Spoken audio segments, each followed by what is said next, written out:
pakar virus, dokter. Tadi yang saya katakan, benarkah virus ini bisa bertahan di udara selama 3 jam? Asumsi bahwa dia bisa bertahan di udara dan ngambang-ngambang di mana-mana selama 3 jam, itu sama sekali salah. Oke. Virus itu perlu media untuk bisa bertahan hidup ya. Karena virus itu tidak akan bisa memperbanyak diri di luar tubuh. Kalau masuk ke dalam tubuh, baru nanti bisa memperbanyak diri jadi banyak gitu. Kalau di luar dia tidak bisa, tapi dia perlu media. Nah, medianya yang paling cocok buat virus COVID-19 itu apa? Adalah di droplet. Droplet itu butiran-butiran air yang keluar pada saat ada seseorang yang terinfeksi, kemudian dia bersin dan menyembur. Nah, berarti dia hanya bisa hidup di dropletnya itu. Dan droplet itu akan menyebar dalam jarak ya sebatas radius itu aja 1-1,5 meter. Kalau dia ada di 2 meter, ya dia tidak. Itu sebabnya konsep awal kenapa kita harus memberi jarak. Kenapa? Kontak dekat ya. Iya, supaya kalau misalnya ada yang sakit terus kemudian bersin, tidak nular ke orang yang di dekatnya, kan gitu. Nah, yang lain lagi, kalau kita mau supaya lebih aman lagi, nah yang sakit ya sebaiknya nggak usah main-main keluar, di rumah saja, terus minum vitamin, disehatkan, nanti kalau udah sembuh baru keluar. Kenapa? Supaya bisa meningkatkan kekebalannya di rumah dan juga tidak membahayakan orang lain. Baik, soal penularan virus ini, itu apa saja yang bisa ditularkan dalam arti, apakah kita ketika kena virus di tangan lalu memegang mata, hidung atau rambut begitu, Dok? Sekali lagi, virus selalu butuh media untuk bertahan hidup. Semakin dingin, semakin basah, makin gelap, dia bisa bertahan hidup semakin lama. Di droplet itu basah. Nah, kalau misalnya katakanlah saya ada di dekat sini, kemudian saya bersin misalnya, saya bersin. Nah, droplet yang ada di situ, kalau misalnya nanti kena di baju, nah dia akan bertahan juga di baju lama. Nempel. Iya, lah terus pas pada saat kita buka baju, terus nanti kena hidung kita, ya akan masuk ke dalam. Tapi seberapa lama dia bisa bertahan di situ tergantung kondisi lingkungan. Semakin terang, semakin kering, semakin panas, dia juga nggak akan bisa bertahan hidup lama. Jadi sebenarnya virus ini punya kelemahan banyak sekali. Jadi dia hanya bisa bertahan di droplet. Kalau misalnya ada yang bilang, misalnya kan kalau misalnya dia ditaruh di meja yang dingin gitu, bertahan 9 hari. Ada hoax seperti itu. Itu hoax ya, Dok? Menurut saya hoax. Kenapa? Nah, kalau dia hanya bisa bertahan di dalam droplet. Di dalam droplet itu kalau misalnya dia kondisinya tidak sesuai dengan dia dan terjadi penguapan, kan jadi kering, dia nggak bisa bertahan lama. Jadi droplet ini sesuatu yang cair begitu ya, Dok ya? Cair, iya. Itu loh, tetesan lendir atau cairan yang ada di situ. Dan kalau misalnya kita bersin di satu lokasi atau di meja misalnya, kemudian kita langsung dibersihkan dengan desinfektan, dibersihkan dengan sabun, dibersihkan dengan pembersih lantai atau apa, itu dilap gitu, dalam waktu 3 menit sudah hancur. Jadi virus ini gampang hancur dengan pelarut lemak, dengan sabun, dengan deterjen dan macam-macam, termasuk kalau nempel di baju kita terus langsung masukin mesin cuci, itu virusnya hancur. Kelemahannya seperti itu. Nah, kelebihannya nyebarnya cepat. Jadi sebenarnya kita bisa tahu kelemahan dan kekuatan virusnya dengan jelas supaya kita bisa ngatasi. Kita harus tahu dulu kalau kita mau bertempur, kita kan harus tahu dulu musuhnya. Kalau kita tidak tahu musuh kita apa, yang terjadi apa? Kita cuma ketakutan aja. Wah, nanti kena, saya sekarang kena, besok mati, ya enggak lah. Kalau dari segi virusnya atau ya faktor dia bisa tumbuh begitu, apakah benda yang dia hinggapi begitu ya, Dok ya, itu mempengaruhi juga si virus ini bertahan hidup begitu, seperti di plastik berbeda dengan di kayu mungkin? Iya, semakin dingin dia bisa bertahan hidup semakin lama. Tapi permasalahannya di sini adalah bukan seberapa lama dia bisa ada di situ, seberapa ingin kita dia hidup. Seberapa kita ingin supaya virus itu tetap hidup. Kalau kita pengen virus itu cepat mati supaya nggak nular, ya kalau misalnya kita tahu mejanya kotor ya dibersihin aja, disemprot dibersihin. Ada yang bersin misalnya ya cepat-cepat disemprot dibersihin. Semakin kita diamkan paparan virus yang ada di situ, ya dia akan bertahan semakin lama.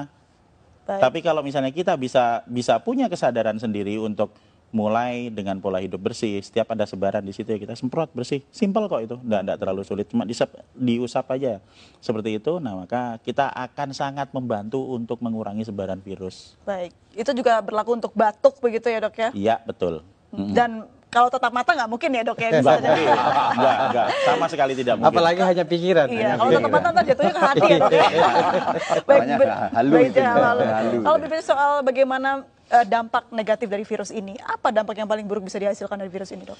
Jadi kita akan kembali lagi ke sifat virus. Virus ini pertama, cepat menyebar. Jadi dia akan sangat mudah beradaptasi, bisa menempel di saluran pernapasan manusia. Yang kedua, fatality rate-nya tidak besar. Ini kita bisa lihat dari hasil statistik dimanapun di seluruh dunia, bahwa masih selalu akan ada 97% orang yang recovery. Jadi kalau dari 100% populasi ada 3% yang masuk ke fatality rate, dan 97% itu dia bisa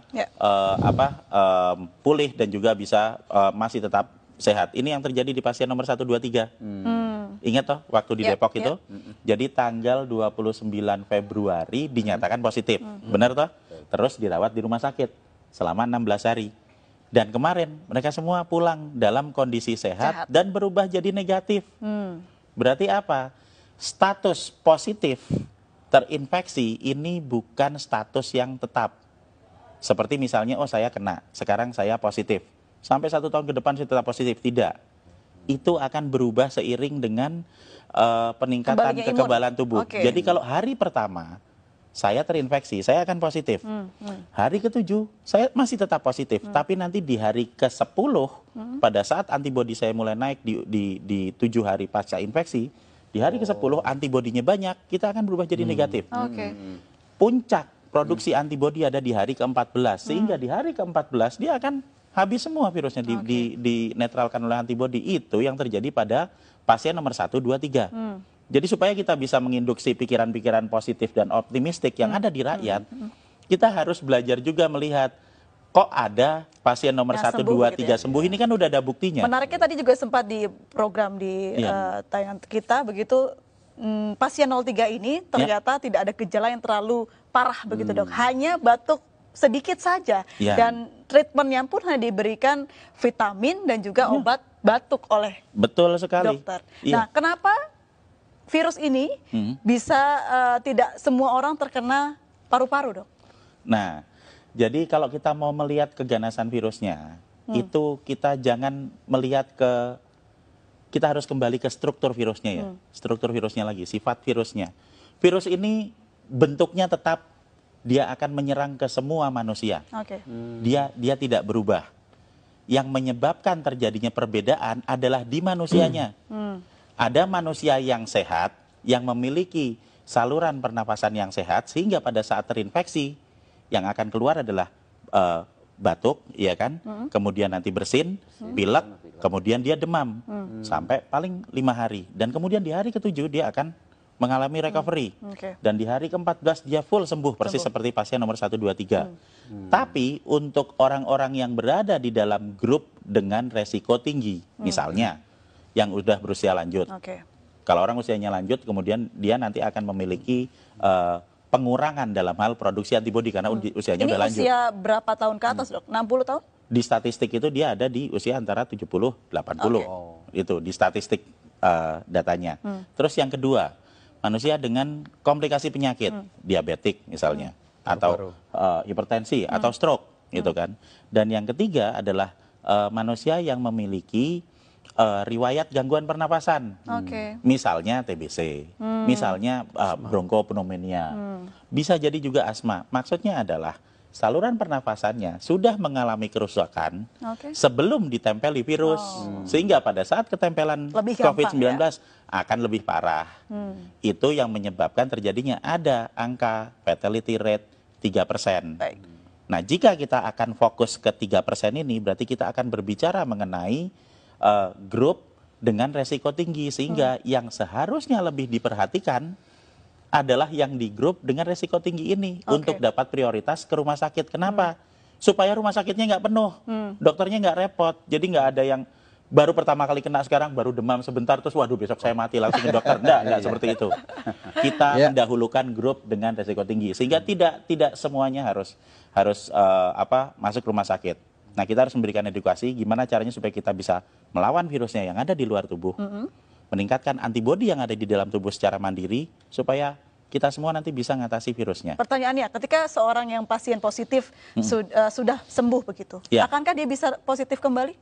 Ya, Bisa. bisa. Jadi kita berbicara mengenai masalah sebaran virus. Oke.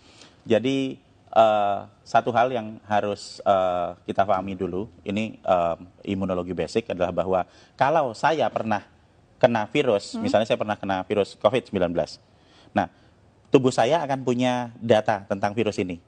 Sehingga pada saat nanti saya kena lagi, saya akan kebal. Pertama kali kena, antibodi saya akan keluar dalam waktu 7 hari. Untuk yang infeksi pertama. Tapi nanti begitu infeksi kedua, saya kena lagi, itu nggak usah nunggu 7 hari karena sudah ada datanya di sel memori. Saya akan mengeluarkan dalam waktu 24 jam, sehari langsung kebal. Ini prinsip dasar kenapa kita semua harus divaksin. Oke. Jadi kita kasih virusnya dulu, dikenalin, supaya nanti kalau ada lagi, antibodi kita bisa keluar lebih cepat dan lebih banyak. Nah, jadi kalau misalnya saya sudah pernah kena, kemudian saya sembuh dalam waktu 14 hari, saya keluar ke kerumunan, dan di kerumunan ini ada orang yang sakit, kemudian saya kena lagi. Apakah saya bisa kena? Jawabannya ya, pasti ya. Kalau diambil sampel, apakah itu akan jadi positif? Ya, benar jadi positif. Tapi apakah infeksi kedua itu akan membuat saya sakit? Tidak, karena saya sudah punya antibodi. Dan kalau yang pertama tadi, mungkin kita ingat hari pertama positif, nanti hari ke-7 masih positif, hari ke-10 bisa jadi negatif. Yang pertama, infeksi pertama. Kalau sudah saya kena lagi, hari pertama positif, nanti hari ketiga bisa positif, hari keempat sudah negatif. Karena antibodinya sudah keluar. Jadi orang yang kena coronanya sudah positif berarti punya antibodi yang besar ya dok ya ketika sudah sembuh tapi. Betul. Dan dengan memberikan vitamin E dan vitamin C, kita bisa memproduksi antibodi 2 sampai 3 kali lipat lebih banyak daripada normal. Ini kan berarti kuncinya adalah imunitas. Lalu seperti apa kita menjaga imunitas? Vitamin yang banyak, tidur yang cukup, apalagi dok? Jadi produksi antibodi yang normal itu akan bisa dicapai jika kita dalam kondisi yang fit. Berarti apa? Berarti kita ya makan yang benar, kemudian kita istirahat yang cukup. Karena semakin banyak kita bergadang, semakin banyak kita stres dan panik bahwa kita besok mati. Nah, itu ya. Itu akan sangat menurunkan produksi antibodi. Berarti gitu. panik benar menurunkan antibodi dok? Iya, Oke. lah kan kita jadi panik terus, kemudian kita jadi nggak tidur, Stres kemudian jadinya. kita mau minum nggak enak, makan nggak enak, iya kan? Takut Akhirnya mati. iya kita kurang energi, akhirnya ya nggak ada produksi antibodi. Jadi sebenarnya dengan pola hidup yang sehat itu akan mampu membuat kita memproduksi antibodi secara normal. Dan pada saat ada dalam kondisi wabah, jika kita mengkonsumsi vitamin E dan vitamin C, kita akan memproduksi antibodi bisa 2 sampai 3 kali lipat dari produksi normal. Dan ini akan sangat-sangat membantu pada saat ada kondisi wabah virus. Dan yang paling utama lagi adalah sekali lagi panik dan stres itu tidak akan meningkatkan antibodi kita atau menyebabkan virus yang ada di luar menjadi berkurang. Meningkatkan antibodi dengan berpikir positif, dengan memiliki ilmu pengetahuan yang cukup bahwa sebenarnya virus ini bisa kita hadapi, kemudian konsumsi vitamin dan pola hidup bersih. Oke. Membunuh virus di luar tubuh dengan pola hidup bersih, meningkatkan antibodi di dalam tubuh untuk mengatasi virusnya. Dan tanpa panik, tanpa stres. Tanpa Karena- panik, Nah, tanpa Karena vitaminnya panik nggak akan membawa perubahan apapun. Vitamin E-nya dari alam itu, Prof. Mungkin Apa Iya. saja, ya. Jadi kalau misalnya vitamin E atau vitamin C akan ada banyak di apotek. Mereknya apa? Ya terserah beli aja di sana ada banyak. Kalau misalnya tidak ada, kita bisa menemui banyak vitamin E itu ada di kecambah atau tauge itu, Oke. brokoli. Kemudian ada di daun kelor, itu vitamin E-nya cukup banyak. Sementara vitamin C ya biasa ada di jeruk, ada di tomat, bahkan cabai itu vitamin C-nya cukup tinggi. Jadi jika kita bisa membeli yang dari apotek yang sudah diekstrak itu ya alhamdulillah. Kalau tidak bisa, apa yang ada di alam bisa kita pakai untuk meningkatkan kekebalan kita. Semua orang, semua penduduk bisa meningkatkan produksi antibodi dan semua orang berhak untuk hidup sehat.